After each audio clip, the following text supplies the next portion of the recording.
Assalamualaikum warahmatullahi wabarakatuh. Pada kesempatan kali ini, kelompok kami yang terdiri dari Taufik, Oktasya, Anida, Dini, dan Rahmawati akan membahas mengenai ruang kolaborasi pada topik 7, refleksi terhadap praktik pembelajaran dan asesmen. Dan pada ruang kolaborasi ini, kelompok kami merupakan kelompok yang melakukan PPL di SMP Negeri 1 Kota Bengkulu. Soal yang diberikan atau tugas kami untuk ruang kolaborasi ini yaitu yang pertama, mengidentifikasi isu-isu aktual terkait dengan pembelajaran dan asesmen, kemudian mendiskusikan isu-isu tersebut dan dikaitkan dengan efektivitas pencapaian pembelajaran. Dan yang ketiga, memberikan alternatif rekomendasi agar pembelajaran dan asesmen yang dilakukan guru dapat secara efektif mencapai capaian pembelajaran. Yang pertama, kami melakukan diskusi dan juga pengamatan untuk mengidentifikasi isu-isu aktual terkait dengan pembelajaran dan asesmen yang umumnya banyak dilakukan oleh guru-guru di sekolah selama ini. Yang pertama yaitu belum lengkapnya RPP karena ditimbulkan oleh kesibukan guru yang tidak hanya berkewajiban untuk mengajar di kelas masing-masing, namun juga ada tugas tambahan misalnya piket, kemudian mendampingi siswa melakukan kegiatan perlombaan atau juga melakukan, rapat-rapat guru KKG misalnya. Kemudian yang kedua, yang B, menggunakan metode pembelajaran yang mayoritas masih ceramah. Kebanyakan dari yang kami amati, kami lihat, kami diskusikan, metode pembelajaran yang digunakan secara mayoritas yaitu masih ceramah.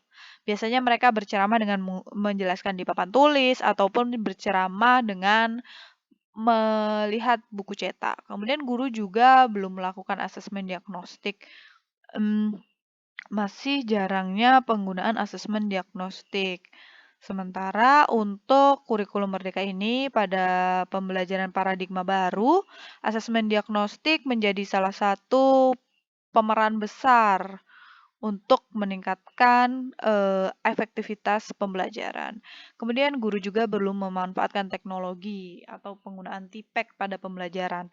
Meskipun adanya kemajuan teknologi saat ini, kita dapat lihat bahwa masih sedikit guru yang menggunakan teknologi karena dirasa belum terlalu menguasai dan juga banyak yang harus disiapkan. Kemudian guru jarang melakukan refleksi. Ya, refleksi belum menjadi hal yang familiar dilakukan oleh guru terhadap asesmen dan pembelajaran, serta guru belum menyesuaikan asesmen maupun pembelajaran berdasarkan karakter peserta didik.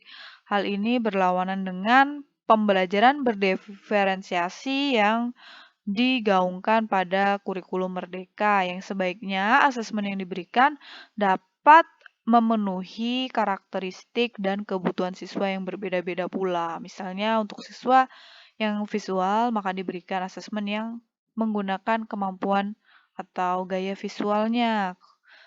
Begitu juga pembelajaran, belum adanya variasi media belajar, kegiatan belajar yang dapat memenuhi karakteristik peserta didik.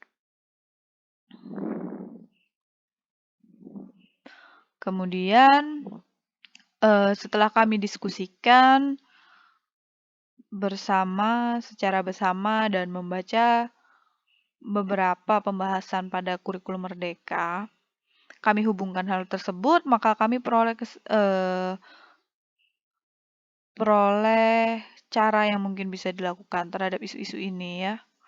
Yang pertama yaitu mengurangi tupoksi guru yang terlalu membebani. Jadi yang diharapkan guru dapat fokus dan memiliki waktu dan tenaga yang cukup untuk menyiapkan pembelajaran, baik itu secara administratif, secara perlengkapan atau perangkat ajar maupun pembelajaran yang dilakukan di kelas dan agar sehingga mereka memiliki waktu yang cukup untuk dapat merancang pembelajaran yang dapat memenuhi kebutuhan peserta didik.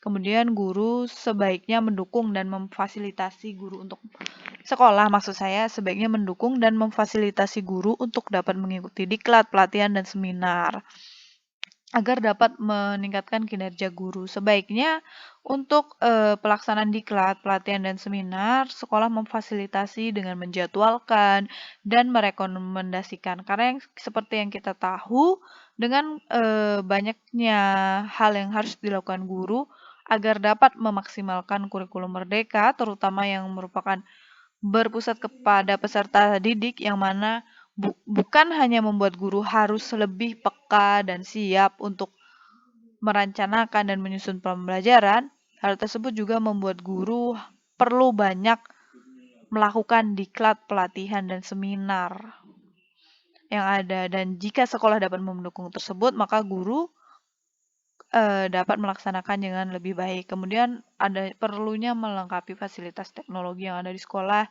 sehingga dapat mendukung terjadinya TIPEK. Seperti yang sudah kami alami dan kami diskusikan bahwasanya kelemahan terbesar dalam melaksanakan TIPEK pada pembelajaran yang memang digaungkan oleh Menteri Pendidikan Nadiem Makarim yaitu tidak tersedianya proyektor, adanya proyektor namun masih terbatas jumlahnya, hingga internet yang masih terganggu. Hal ini membuat pelaksanaan TIPEK sangat sulit untuk dilakukan, sehingga sekolah perlu memfasilitasinya. Kemudian menggunakan teknologi sebagai kebutuhan guru sehari-hari di sekolah, misalnya untuk jadwal, untuk administratif, untuk kegiatan rapat dan lain-lain bisa memanfaatkan teknologi sehingga guru merasa perlu dan tertantang untuk mempelajari dan menguasainya, yang mana jika mereka sudah terbiasa mereka dapat menggunakannya pada pembelajaran. Kemudian untuk alternatif rekomendasi, yang pertama untuk perencanaan pembelajaran dan asesmen dilakukan dengan melihat terlebih dahulu pada kemampuan awal peserta didik dengan melakukan asesmen diagnostik. Selain itu juga dapat melakukan wawancara kepada guru sebelumnya, serta dapat melihat laporan hasil akhir anak atau peserta didik sebelum masuk ke kelas tersebut. Kemudian menyusun perencanaan pembelajaran yang sesuai dan dapat memenuhi karakteristik peserta didik yang berbeda-beda dengan melakukan misalnya pembelajaran berdiferensiasi dengan memberikan bahan ajar, media yang beragam yang dapat menopang hal tersebut. Kemudian pada pelaksanaannya, pada pembelajaran dan asesmen, guru perlu dan harus siap melakukan penyesuaian atas perencanaan yang dilakukan sehingga tidak terjadi kekakuan yang dapat menyebabkan gagalnya rencana pembelajaran sebelumnya. Jadi guru harus siap dengan adanya kondisi-kondisi yang mungkin terjadi. Misalnya ternyata ingin merencanakan kegiatan dengan berbasis TIPEK, ternyata listriknya mati atau internetnya mati, maka guru harus mempersiapkan rencana B. Kemudian merefleksikan pembelajaran dan asesmen. Hal ini perlu dilakukan tidak hanya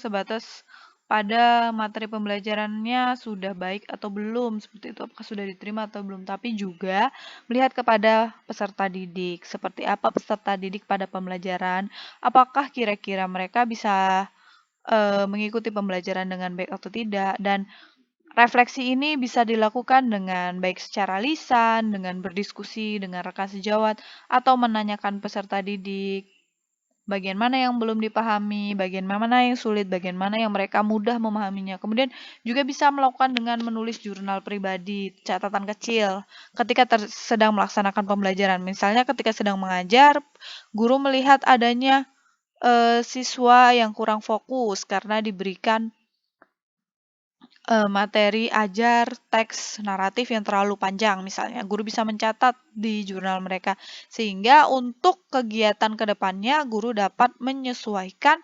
memodifikasi, dan memperbaiki hal-hal sebelumnya.